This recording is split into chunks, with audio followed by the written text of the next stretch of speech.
The names are coming out. I can tell you that the #1 problem in Hollywood was and is and always will be pedophilia. They've been saying it for years, and nobody listened. I can name 6 names. One of them who's still very powerful today. But now, for the first time, Elijah Wood is standing next to him, and together they are pointing fingers directly at people who are still walking red carpets, still running studios, still shaking hands with the most powerful people in the world.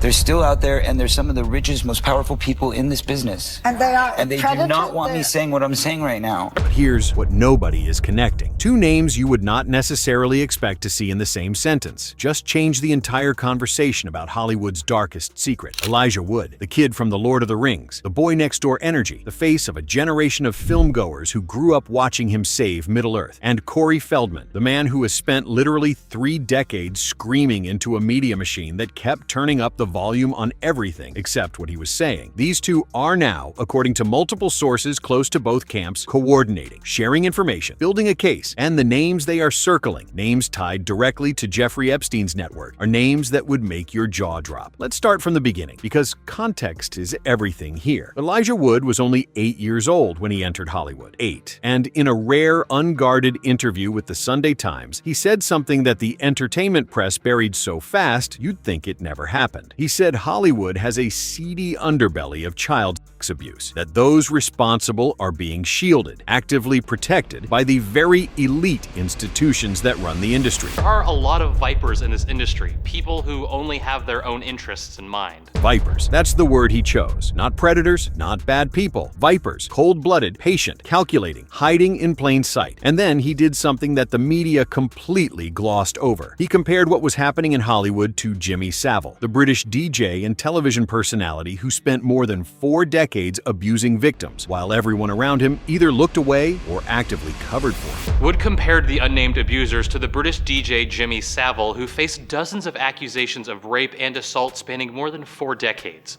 Those claims were largely swept under the rug until after Savile's death. Think about what that comparison means. Savile's crimes weren't exposed while he was alive. They came out after he died, after he could no longer be prosecuted, after the window for real justice had closed forever. Elijah Wood made that comparison deliberately. He was telling us, in the clearest possible terms, that history is repeating itself, that the same machinery of silence that protected Savile for 40 years is operating in Hollywood right now. And Corey Feldman has been saying exactly that since 1993. Let's be very clear about something. Corey Feldman is not a man who suddenly woke up and decided to make accusations for attention. This is a man whose entire adult life has been a war against an institution that destroyed his childhood and then spent 30 years trying to destroy his credibility. He was a child star. He was surrounded by adults in positions of power who exploited that access. And when he tried to talk about it, It was one of the most heinous, horrendous, horrible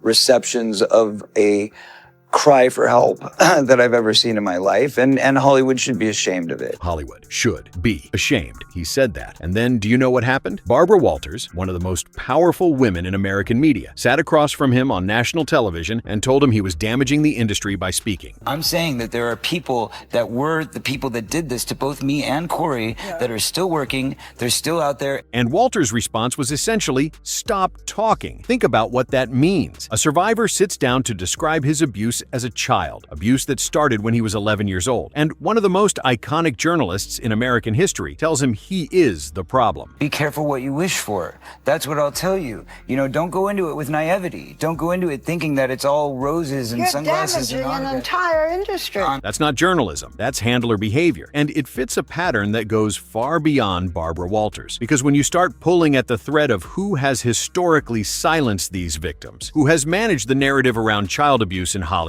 the same kinds of names keep surfacing. People with enormous platforms, people trusted by millions, people who were photographed with Jeffrey Epstein. Now here's where Elijah Wood walks back into the story. Jeffrey Epstein didn't operate alone. Everyone knows that now. His network was a web, and it required people on the outside who appeared legitimate, trustworthy, and untouchable to function. People who could bring in new victims, vouch for known predators, and create environments where abuse could happen behind the cover of celebrity and philanthropy. Corey Feldman has been explicit about this. He calls these people handlers. And the names he's been circling, the 6 names he said he can identify, allegedly include individuals still actively working in Hollywood today. I can name 6 names.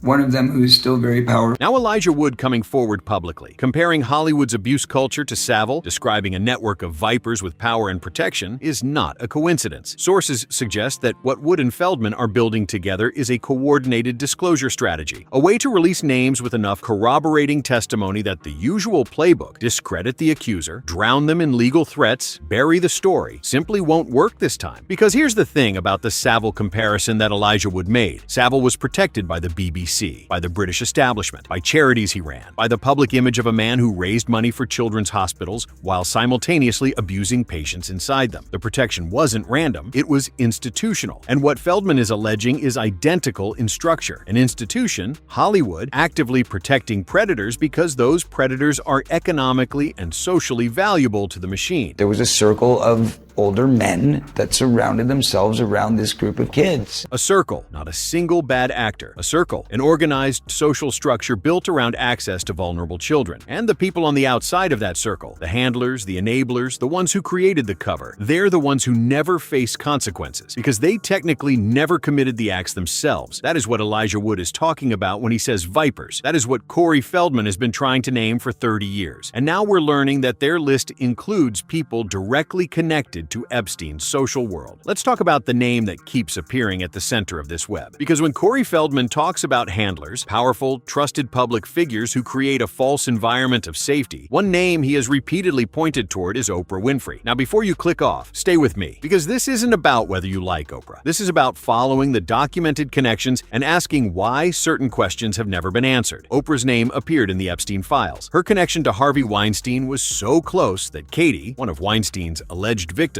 said she trusted Harvey because Oprah was with him. When Katie met Harvey, she met Harvey with Oprah. She talks about the fact that if Oprah's with Harvey, then why should I worry about it? I mean, Oprah is like the world's mom. The world's mom. That's exactly how a handler operates. You position yourself as the ultimate symbol of safety, of truth, of women's empowerment, and then you use that image as a door that opens access to victims who would never otherwise trust the people standing behind you. And when the Sarah Ferguson connection to Epstein surfaced, the documented financial relationship, the emails asking for advice, Oprah gave her a platform. Soft questions, friendly conversation, no probing, no discomfort. Hello? Sarah! Hi, Oprah! Hey, I'm calling to welcome you to the United States. That warmth, that deliberate camera-ready warmth, served a function, and Feldman is now connecting those dots in a way that directly overlaps with what Elijah Wood is describing. The vipers aren't just the men in the rooms. The vipers include everyone who made those rooms feel safe enough for victims to walk into. And here's where it gets darker. Oprah's Leadership Academy for Girls in South Africa, a school built on the promise of uplifting vulnerable young women, became the subject of serious abuse allegations. Reports of mistreatment inside the school, reports of missing girls, limited parental access, and Oprah's name attached to all of it because it operated under her direct leadership. Now, is that connected to Epstein? That question has never been fully answered, and the fact that it hasn't been answered is itself part of the story. Every time somebody tries to bring up a public name and they have a lot of money and power and a publicity machine behind them, the person who does the accusing is the one that ends up looking bad. That's the trap. That's the mechanism. Accuse someone powerful and you become the story. You become the crazy one, the attention seeker, the damaged child star who never got over it. Meanwhile, the powerful person issues a vague statement. Their PR team goes to work, and within a news cycle, the whole thing has evaporated. That cycle is what Wood and Feldman are trying to break. So what do we actually know about the names Corey Feldman says he can identify? He has said publicly there are 6. One of them, he has been consistent about this, is still extremely powerful in the industry today. Not retired, not disgraced, not dead, active, working, respected, and allegedly a direct link between Hollywood's child abuse network and the broader Epstein social circle. Elijah Wood, for his part, has been careful not to name names directly. But his language has been deliberate. He said he was lucky to have a mother who protected him from what others experienced. That word choice matters. Lucky implies that many others were not. That the abuse was not an exception. That it was an environment, a culture, and survival depended largely on whether you had someone in your corner who could see the vipers for what they were. Wood said he was lucky to have a mom who protected him from abuse, but added, "I've been led down dark paths to realize that these things probably are still happening." still happening. Present tense. This is not a historical scandal Elijah Wood is describing. This is ongoing, and his willingness to go on record to attach his name to this conversation gives Feldman something he hasn't had in 30 years. A co-signer with mainstream credibility and a face that the public instinctively trusts. That combination is dangerous for the people on Feldman's list. Because here's the thing that the handlers and the protectors and the powerful people with their publicity machines have always counted on: isolation. Keep the accusers separate. Make each one look like a lone voice, a personal grievance, a mental health story. But when Elijah Wood steps up next to Corey Feldman, when a man with no personal trauma claim, a man who says he was protected but saw what happened to others, stands up and says, yes, this is real. Yes, it is ongoing. Yes, these people are still in power. The isolation strategy collapses. We are most certainly at the precipice of the battle of good and evil, and that's the way I see it.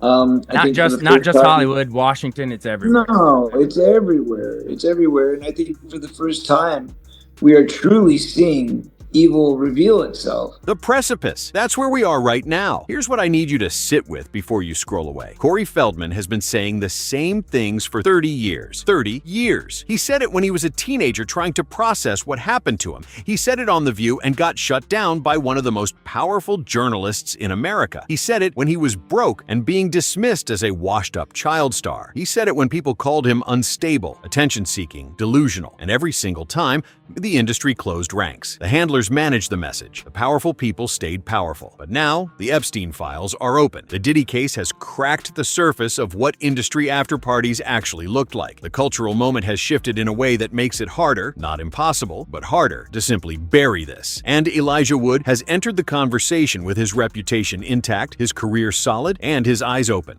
I can name 6 names. One of them who's still very powerful today. So the question is, how much longer can those names stay hidden? Drop your thoughts in the comments. Do you think this collaboration between Wood and Feldman is finally the moment the dam breaks? And if you're not subscribed yet, now is the time, because this story is moving fast and we are going to be here every step of the way.